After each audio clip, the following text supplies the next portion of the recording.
Hello दोस्त, कैसे हो तुम? आई होप तुम अच्छे हो और अपनी लाइफ में कुछ ना कुछ जरूर बेटर कर रहे होंगे।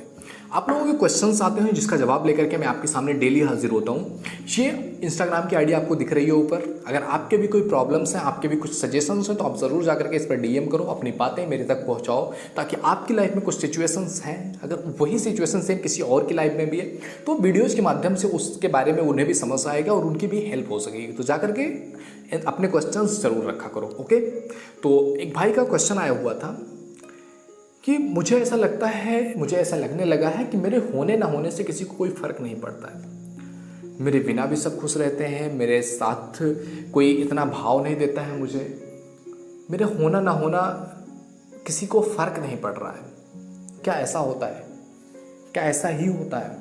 तो देखो दोस्त, आज मैं तुमको इसके बारे में बताने वाला हूँ। एक स्टोरी के थ्रू मैं तुम्हें बताना चाहता हूँ, जिससे तुम्हें थोड़ी सी चीज़ों के बारे में क्लेरिफिकेशन हो सके, इसको तुम समझ सको कि मतलब सच्चाई क्या है इसके पीछे। तो ये कहानी है एक औरत की, जो औरत अपने बच्चों से, अपने घर वालों से बहुत अटैच थी। अपने घर वालों से, अपने बच्चों से उसको बहुत प्यार था, बहुत लगाव था। वो अपने बच्चों के साथ दिन बिताते, उनके लिए काम करते, उनके लिए खाना बनाते, मतलब उनके लिए एक माँ अपने बच्चों के लिए जो करती है पूरी तरह से अटैच थी। लेकिन एक सुबह क्या होता है, वो औरत सड़क पर जा रही थी और उसका एक्सीडेंट हो जाता है और उसकी वही मृत्यु हो जाती है और उसकी आत्मा को उसके शरीर का साथ छोड़ना पड़ता है। और उसकी आत्मा शरीर छोड़ देती है, लेकिन वो अपने बच्चों से इतना अटैच थी कि उसका जो आत्मा, जो बेसिकली अगर बॉडी से निकल जाता है तो उसको मतलब नहीं है कि इस दुनिया में क्या हो रहा है। लेकिन आत्मा बॉडी से निकलने के बाद भी, क्योंकि उसके अंदर इतनी ज़्यादा इच्छा थी, इतना ज़्यादा वो अपने बच्चों से अटैच थी, और अचानक से मृत्यु हो जाने की वजह से वो अटैचमेंट उस आत्मा के साथ ही रह गया। और वो अटैचमेंट लेकर के वो आत्मा चली, क्योंकि आत्मा का एक अपना सफ़र है। तो वो वहाँ से आत्मा चलती है और जाकर के ईश्वर के द्वार पर पहुंचती है। बाकी जो आत्मा है, जो जा रहा है मर करके, वो आत्माएं खुश थी, उनके एक लाइफ से छुटकारा मिल रहा है, वो एक अलग लाइफ की तरफ जा रही है। सभी आत्माएं खुश थी, लेकिन वो आत्मा काफ़ी दुखी थी। वो जैसे ही ईश्वर के द्वार पर पहुंचती है, तुरंत ईश्वर को जैसे देखती है, उस परम सत्ता को, जो भी आप कहते हो, जिस भी रिलीजन को आप मानते हो, चाहे भगवान कहो, ईश्वर कहो, अल्लाह कहो, गॉड कहो, जो भी बोलते हो, उसने जैसे ही देखा तुरंत उसने क्वेश्चन किया, कहा कि मतलब मेरे साथ बहुत बुरा हुआ है, मेरे साथ बहुत गलत हुआ है, मेरे बच्चों का क्या होगा? मेरे बिना वो तो जी ही नहीं पाएंगे, मेरे बिना उनका क्या होगा? मुझे अचानक से इस तरह से मेरे साथ बहुत बुरा हो गया है। प्रभु कुछ ऐसा करो कि मुझे मेरे बच्चों के पास आना है, उनका सहारा मैं ही हूँ और कोई है ही नहीं उनका, मैं ही सब कुछ हूँ, मेरे बिना वो जी ही नहीं पाएंगे, वो अगले दिन ही मर जाएंगे।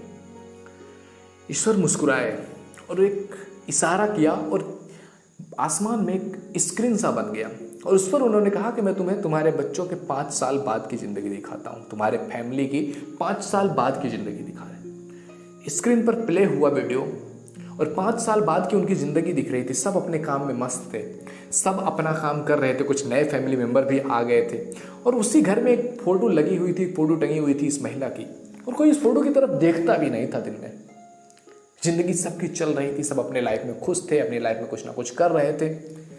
और इस वीडियो क्लिप को दिखाने के बाद भगवान ने कहा कि मतलब देखो, तुम्हें लगता है कि तुम्हारे बिना कुछ हो ही नहीं सकता, तुम्हारे बिना सब मर जाएंगे, या तुम्हारे बिना किसी की लाइफ कुछ नहीं होगी, लेकिन देखो तुम्हारे बिना भी सबकी लाइफ चल रही है, सब खुश हैं, कई सारे लोग नए भी आए हुए हैं, सब अपने काम में बिजी हैं, तुम्हारी तरफ कोई देख भी नहीं रहा है, और तुम्हें लगता है कि you are so much important कि तुम्हारे बिना कुछ चल नहीं सकता है। तब जाकर के वीडियो देखने के बाद उस महिला के दिल में होता है कि हाँ, मेरे बिना भी चीज़ें चल सकती। तब उसको जाकर के ये चीज़ समझ आती है, और फिर वो अपनी यात्रा शुरू करती है, अपने आगे की यात्रा, अपनी लाइफ की, आत्मा की जो भी यात्रा होती है, दैट में भी रिलीजन वाइज कुछ भी हो सकता है, तो वो शुरू होता है। मतलब आत्मा अब शांत हो गई है। और यही चीज़ होता है हमारी लाइफ में। हम समझते हैं कि we are very much important to that person, to that person, to that person, कि मेरे बिना उनकी लाइफ चल ही नहीं सकती। अगर मैं नहीं हूं तो उनकी लाइफ में कुछ है ही नहीं, वो अपनी लाइफ में कुछ नहीं कर सकते, वो मेरे बिना रो रो करके मर जाएंगे, मेरे बिना ये हो जाएगा, मेरे बिना वो हो जाएगा, मेरे बिना उनकी लाइफ चल ही नहीं सकती। या सेम सिचुएशन अपोजिट फॉर्म में होता है कि किसी के बिना मेरी लाइफ नहीं चल सकती। कोई अगर मेरी लाइफ में है और वो चला गया, मैं कैसे जीऊँगा? मैं तो मर जाऊँगा, मुझे मर जाना चाहिए, मुझे अपने नसें काट लेनी चाहिए, मुझे फांसी लगा लेना चाहिए, मुझे सुसाइड कर लेना चाहिए अगर कोई चीज़ या कोई पर्सन मुझे नहीं मिला, क्योंकि वो तो मेरे लाइफ के लिए बहुत इंपॉर्टेंट है। ऐसा ही हम सोचते हैं, दैट्स द ह्यूमन साइको। लेकिन ये चीज़ जब हमें रियलाइज होता है कि हमारे होने या हमारे ना होने से किसी पर्सन को बहुत ज़्यादा फर्क नहीं पड़ता है। अगर आप किसी के साथ कुछ टाइम तक हो तो थोड़ा सा अटैचमेंट रहता है, और उस अटैचमेंट को दूर होने में किसी को 1 दिन, किसी को 10 दिन, किसी को 1 महीने, किसी को 2 महीने, मैक्स टू मैक्स 1 ईयर, और उसके बाद लोग भूल जाते हैं, चीज़ें चलने लगती हैं, लोग अपनी लाइफ में काम करना स्टार्ट कर देते हैं, अपनी लाइफ में आगे बढ़ना स्टार्ट कर देते हैं, अपनी लाइफ में जीना स्टार्ट कर देते हैं। तो nobody is more important than you. आप सबसे ज़्यादा इम्पॉर्टेंट हो, और आप या कोई भी पर्सन अपने आप में अपना ज़िंदगी जी सकता है। कोई भी कभी भी किसी भी सिचुएशन में एक पॉइंट होता है, एक पॉइंट तक आप किसी की लाइफ में इंटरफेयर कर सकते हो, किसी की लाइफ में आपकी हेल्प कर सकते हो, या उनके लिए सहारा बन सकते हो, या उनके लिए कुछ कर सकते हो। एक पॉइंट के बाद वो चीज़ें मीनिंगलेस हो जाती हैं। तो ये सोचना कि मैं किसी की लाइफ में इम्पॉर्टेंट हूँ या नहीं हूँ, या मुझे लोग भाव नहीं दे रहे हैं, मेरे होने ना होने से फ़र्क नहीं पड़ता है समाज को या लोगों को, तो देखो किसी के होने या ना होने से फ़र्क बहुत ज़्यादा नहीं पड़ता है। कुछ चीज़ें हैं, जब तक आप किसी के लिए यूजफुल हो तब तक वो चीज़ें आपको फ़र्क पड़ेंगी। नहीं यूजफुल हो, एक टाइम आएगा, एक मोमेंट आएगा जहाँ से उनकी अपनी एक अलग जर्नी है, तुम्हारी एक अपनी अलग जर्नी है। तो अपनी जर्नी पर फोकस करो। अपनी लाइफ में तुम कहाँ जाना चाहते हो, कहाँ रहना चाहते हो, किसके साथ रहना चाहते हो, किस तरह से अपनी जर्नी को परस्यू करना चाहते हो, वो तुम्हारी जिम्मेदारी है और उसको तुम्हें देखना है। अब ये नहीं है कि तुम लोगों से डिटैच हो जाओगे या किसी की जिम्मेदारियाँ नहीं लोगे। आप जिम्मेदारी लोगे, जो आपके साथ, उनके साथ प्यार भी करोगे, उनके साथ अटैच्ड फिर रहोगे, उनके साथ लॉयल रहोगे, उनकी जिम्मेदारियाँ लोगे, उनको लाइफ में हर चीज़ देने की कोशिश करोगे। लेकिन ये चीज़ ध्यान में रखते हुए कि हाँ, एक लिमिट तक मैं किसी पर जो है बिलीव कर सकता हूँ, एक लिमिट तक मैं किसी की हेल्प कर सकता हूँ, एक लिमिट तक किसी की लाइफ में मैं वैल्यू ऐड कर सकता हूँ। और वो लिमिट, अगर लिमिट क्रॉस हो रही है तो वो चीज़ मेरे लिए भी बुरा है और सामने वाले पर्सन के लिए भी बुरा है। किसी की अगर आप लिमिट से ज़्यादा केयर करते हो तो वो केयर नहीं रह जाता है, वो बंधन बन जाता है और आदमी इरिटेट सा हो जाता है। तो वो उसको केयर नहीं लगता, वो एक बंधन सा लगता है।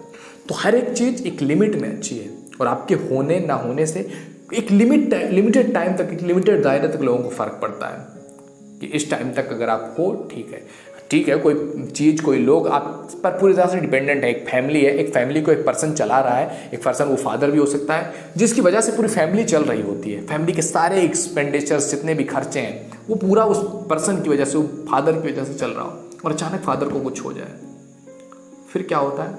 लोग समझ नहीं पाते हमें करना क्या है, क्योंकि we are not prepare for that. हम उस मैटर में हम प्रिपेयर ही नहीं, हम तैयार ही नहीं कि अगर ये सिचुएशन हमारे साथ आ भी गया लाइफ में तो हम क्या करेंगे।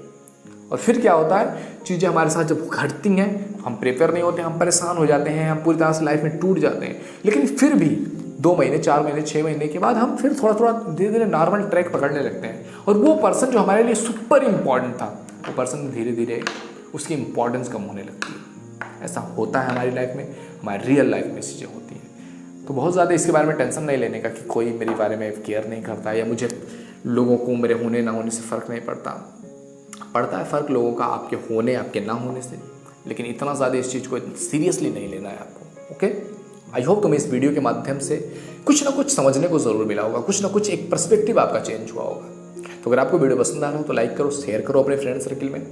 आपके भी कोई प्रॉब्लम्स है, इंस्टाग्राम की आईडी आपको दिख रही है, जा करके मैं जो है डीएम करो, अपने प्रॉब्लम्स रखो मेरे दोस्त, डिटेल में बताओ क्या है तुम्हारी प्रॉब्लम्स, उसका सोल्यूशन लेकर के, उसका सॉल्यूशन लेकर के मैं डेली में वीडियोस में आता हूँ। डेली 5 PM पे आप मुझे देखते होंगे। ओके, तो अगर आप इंस्टा या फेसबुक पर देख रहे हो तो फॉलो कर लो पेज को, यूट्यूब पर देख रहे हो सब्सक्राइब करके बेल आइकन हिट कर दो, ताकि आने वाली वीडियोस का आपको नोटिफिकेशन मिलता रहे। मिलते हैं आपसे अगले वीडियो में। काम करते रहो मेरे दोस्त, एफर्ट लगाते रहो, जी जान लगाओ, अपने आप को बनाओ, अपने आप को पावरफुल बनाओ। मिलते हैं आपसे अगले वीडियो में।